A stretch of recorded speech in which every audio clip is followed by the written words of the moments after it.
Welcome. So they are making an Avatar: The Last Airbender RPG tabletop game. It'll probably be sick. That is probably a tabletop game that I will try because, again, I've never tried a tabletop RPG before, but if there's one that I will probably like, that being said, I want to show you guys something.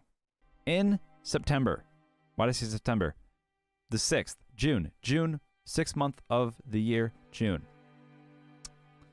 Ian and I, we came up with a concept for a game, a AAA game that needs to happen. Hear me out. An RPG video game that takes place in the Avatar/Korra universe. A game that feels like Skyrim in gameplay with quest-based adventures. They already have a map of the world that would be perfect for this style of game. It's absolutely expansive with multiple cities and kingdoms with small towns and plenty of travel between. Beautiful mountains, plains, forests, and oceans for an enormous world with tons to explore. There could be different options. There could be a single-player storyline, similar to that of Skyrim or Witcher, where you play as the Avatar and you go around the world doing quests that different citygoers, village folk, and rulers ask of you, all the while growing your skills to eventually beat the big boss of the game. For example, the boss could be something like an all-powerful spirit that you have to really work for. The quests and adventuring would unlock skills that could be used in a character progression system so that you're working to become stronger and more capable for the final fight. You'd have to travel to all of the different regions of the world so that you can master each of the individual elements that you are not born with when you choose your starting nation. The missions could reward you with XP to spend on those skills and gold to spend in the village stores, whether that be for cosmetics, different tools, whatever it might be. You could also potentially choose your animal companion based on what nation you choose to start in. This could impact things like travel time, attack strategy, and even maybe different puzzles throughout the game. There could also be a co-op mode. This could be something similar, or this could be something along the lines of this. Instead of playing as the Avatar, you and your friends play as normal benders, or potentially maybe not even benders. Maybe you guys could just be like swordsmiths or something like Sokka or like Suki, right? That'd be dope as well. You play as a normal bender, and you join your other friends who are other benders. And you team up to defeat a corrupted avatar that's threatening the world. So for instance, if it's 4 players, you could have something like, you could have an airbender in the group, you could have a firebender, a waterbender, an earthbender, someone with a sword or a couple swords, or if you wanted, 4 sword dudes. No one even has to bend. And each one of these benders could have different skills. I'll talk about that in a sec. So this would be very similar to the single player with side quests and the main storyline, except the Avatar is the main villain, so that you are restricted to one element per player and forced to collaborate with friends. That way you don't have one friend playing as the Avatar who has all of these different things to master. You each have your one thing, and you're working to defeat the big baddie, who in this case could potentially be the Avatar, hence why he's not playable. Or they're not playable, sorry. This mode could also include a skill progression system, but with more focus on skill trees rather than skill progression. This would allow you to become a master in a specific area of your element. For an example, earthbenders could choose paths of metal bending, sand bending, or just classic earth bending. Also, within this mode, it would be easier to create skillful combos with your friends. You could pull off really fun, unique combos like steam, lava, fire tornadoes. The possibilities are actually limitless. Both of these modes could also include very customizable characters. There's no reason why you couldn't customize the character how you wanted to, whether that be from race, gender, your starting nation, customizable appearance, the list goes on. There's so much to work with here. These modes could also include tons of lore and history. This is the thing that I would be most excited about, is if they could team up with the actual creators of Avatar. This game could include so much lore and just world expansion beyond belief, to like the depths that we've never seen before in like a cartoon or anything, because you have all of the tools at your disposal to add more history to the game than was previously shown in the shows. There's the possibility of seeing cutscenes / flashbacks, finding historical sites with relics, or my favorite, visiting the old library, which would have tons of books in it, each one, being a different story that has lore on the past. It'd be a lot to program in the game, but the creators of Skyrim did it.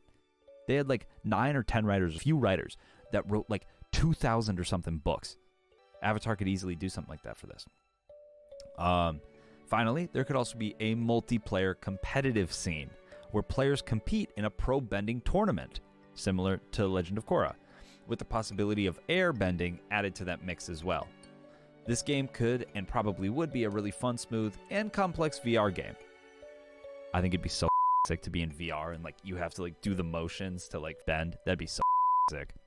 Depending on the time period chosen for this game, you could have a more technologically advanced world like in Legend of Korra, or a world that's a bit more in the past like in Avatar: The Last Airbender.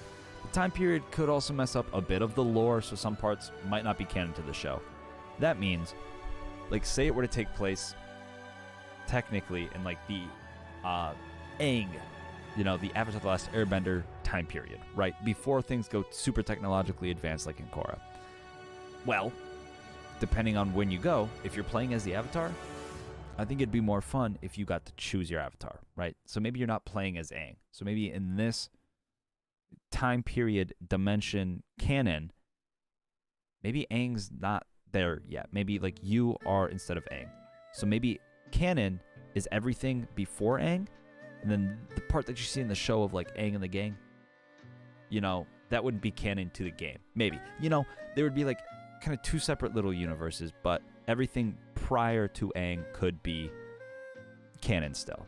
This game could be a huge success, as it's not only providing brilliant lore and fan service for Avatar: The Last Airbender and Legend of Korra fans, but it's also a very expansive RPG game for the lovers of that genre. Skyrim, Elder Scrolls is Skyrim, like Dark Souls, all these RPGs are huge. No reason why this couldn't be the same. There's so many possibilities of things to do and to explore. It would make this an easy dub. With the current ATLA hype and the upcoming live-action series, there's no better stretch of time to get this ball rolling. So developers out there, we don't need any credit or money, but we do need this game. Let's make it happen. If you guys want to go like my tweet, you can. If you want to like retweet it, make other people see it, so that way, maybe a game developer could see it or like it gains traction. You could do that. I would be okay with you doing that. It's a little mock-up screen that I made. Just like a little mock-up of what the home screen could look like, the main menu.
Like you and your friends could make a 3-man team and like compete in online tournaments or just like compete online against people, create combos with each other.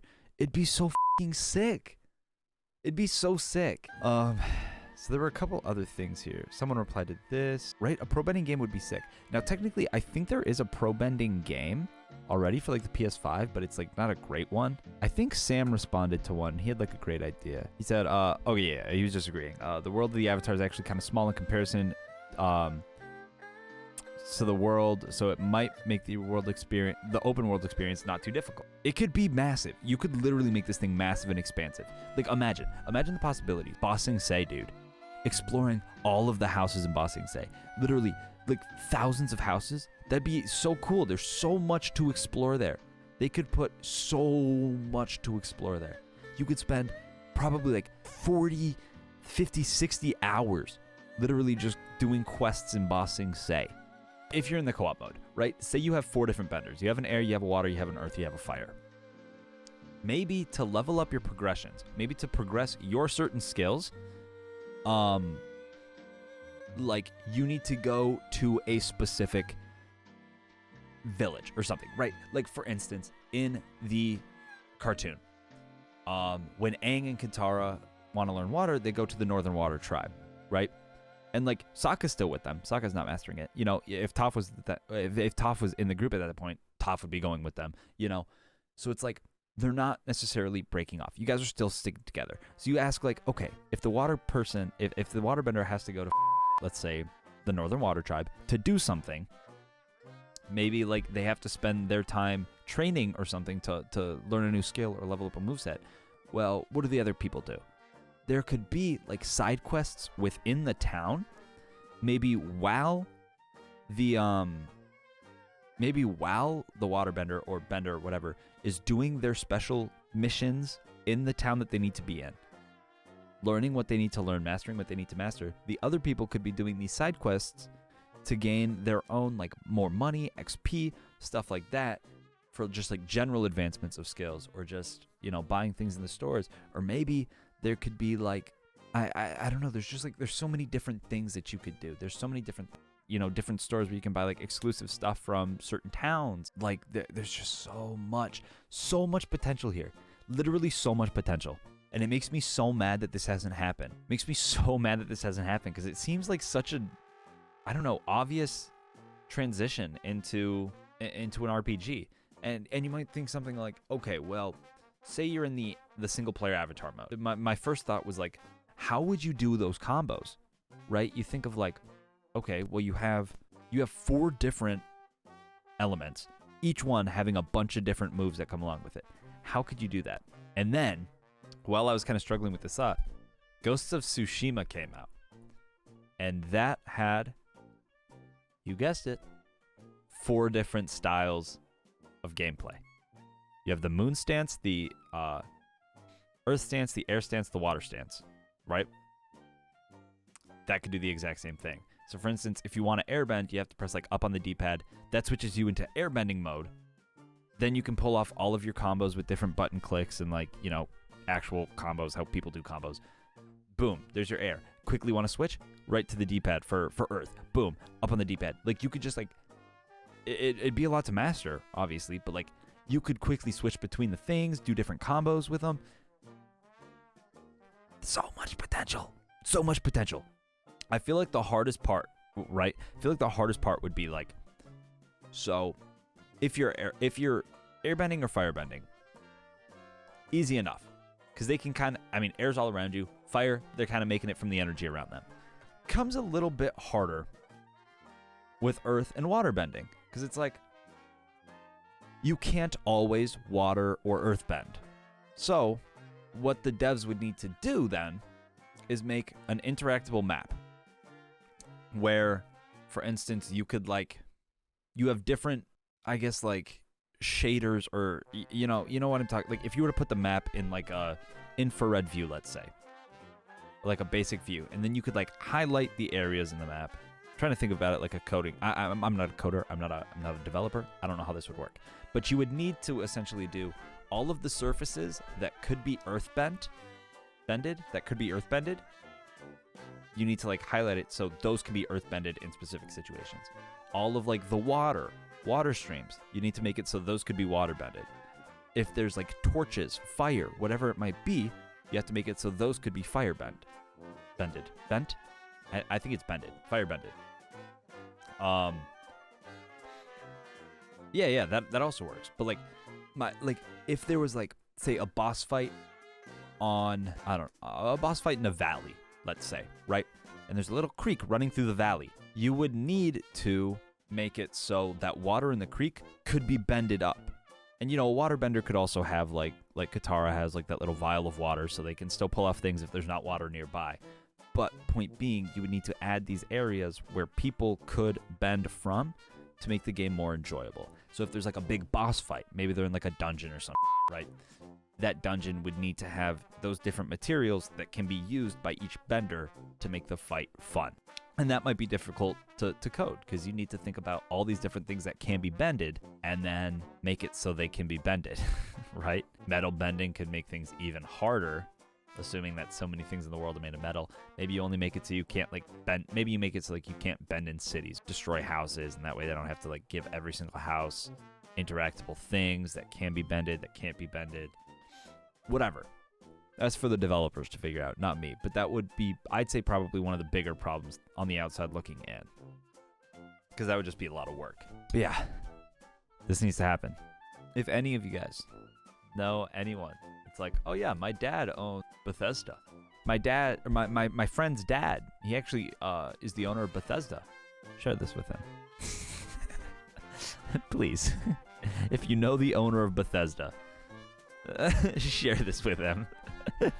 And then, like, sharing it around and hoping that it can gain some traction, like sharing it with, like, Avatar subreddits and, like, Discords that I'm in, hoping that it can pick up some traction, gain some views, get recommended.